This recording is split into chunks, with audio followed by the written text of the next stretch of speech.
高雄的茶山、寿山附近的台湾高山仔是愈传愈多，高山岩埕附近定嘛传出讲有高山仔出入。中山大厦附近有一间早顿店，最近2个月，逐工是拢有高山仔来抢物件。有专家是建议店家食食爱放伫冰箱内底，还是放伫箱仔内，莫互高山仔看到，因就袂去抢。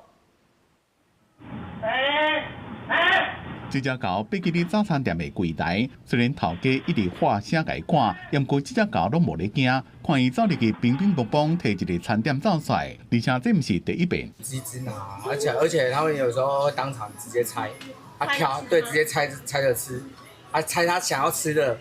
他不要吃的他都不要了。本来是伫咧茶山、寿山一个中山大厦出现的狗，这几年是向遍地传过来。这间伫高雄高山临海二路的早餐店，最近2个月差不多逐工拢有狗来，有人写来一只，有人写来一吨，有人看到狗就留3名底料，就伫现场吃。我觉得有点恐怖，因为我们在里面喝咖啡的时候，他就会来抢，只要有塑胶袋啊东西都会来抢。前几天就是在那边翻垃圾的那个，就超级夸张，而且还是晚上。看这狗坐伫咧墙顶河顶头白酱，伫这款狗牵线行为愈来愈严重，甲人类的生活圈相踏，造成真侪人甲狗的冲突。命题可能会当甲门窗关起来，不过店面就无法度。有一种那种保温的冰箱，其实是可以有锁扣的，那个其实猕猴也打不开。